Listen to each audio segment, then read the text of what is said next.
am Joji Bright, your financial coach from Bright Insurance Consultants. കുട്ടികളുടെ വിദ്യാഭ്യാസം എല്ലാ മാതാപിതാക്കളെ സംബന്ധിച്ചും വളരെ പ്രധാനപ്പെട്ട കാര്യമാണ്. കുട്ടികൾക്ക് 18 വയസ്സാകുമ്പോൾ ഉപരിപഠനത്തിന് വേണ്ട ക്രമീകരണങ്ങൾ ചെയ്തു കൊടുക്കേണ്ടത് എല്ലാ രക്ഷകർത്താക്കളുടെയും ഉത്തരവാദിത്വമാണ്. 18 വയസ്സിലേക്ക് അവർക്ക് വേണ്ട വിദ്യാഭ്യാസത്തിനുള്ള സാമ്പത്തിക ഭദ്രത ഉറപ്പുവരുത്തേണ്ടതും രക്ഷകർത്താക്കളുടെ ചുമതലയാണ്.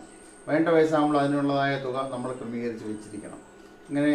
അങ്ങനെ ക്രമീകരിക്കാൻ സാധിക്കുന്നില്ല എങ്കിൽ നമ്മൾ അന്ന് ഒരു വിദ്യാഭ്യാസ ലോൺ എടുത്ത് കുട്ടികളുടെ തലയിൽ ഒരു വലിയ ഭാരം കയറ്റി വെച്ച് കൊടുക്കുകയായിരിക്കും ചെയ്യുന്നത്. നമ്മൾ അങ്ങനെയൊന്നും ഉണ്ടാകാതിരിക്കണമെങ്കിൽ കുട്ടികൾ ജനിക്കുമ്പോൾ തന്നെ ഒരു ചെറിയ പദ്ധതിയിൽ അംഗമായി ചേർന്ന് അതിൽ ചെറിയ തുകകൾ നിക്ഷേപിക്കുകയാണെങ്കിൽ 18 വയസ്സാകുമ്പോൾ ഉപരിപഠനത്തിനുള്ള തുക നമുക്ക് ലഭിക്കും. അല്ലാത്ത പക്ഷം വലിയ ബുദ്ധിമുട്ട് ആയിത്തീരുകയും ചെയ്യും. അപ്പോൾ അങ്ങനെയുള്ള പല പദ്ധതികൾ നമുക്ക് ഗവൺമെൻറ് ഗ്യാരണ്ടിയോടുകൂടി ലഭിക്കുന്നുണ്ട്. ഇങ്ങനെയുള്ള കൂടുതൽ കാര്യങ്ങളെക്കുറിച്ച് അറിയാനായിട്ട് ഗവൺമെൻറ് ഗ്യാരണ്ടിയുള്ള പദ്ധതികളെക്കുറിച്ച് കൂടുതൽ മനസ്സിലാക്കി ആ പദ്ധതികളിൽ നിങ്ങൾക്ക് ഇന്ന് തന്നെ ചേരുന്നതിന് വേണ്ടി നിങ്ങൾക്ക് എന്നെ വിളിക്കാം. ഉറപ്പുള്ളതായ കാര്യമാണ് വിദ്യാഭ്യാസം എന്നുള്ളത്. 18 വയസ്സാകുമ്പോൾ ഉറപ്പായിട്ട് അവരെ വിദ്യാഭ്യാസത്തിന് അയച്ചേ പറ്റത്തുള്ളൂ.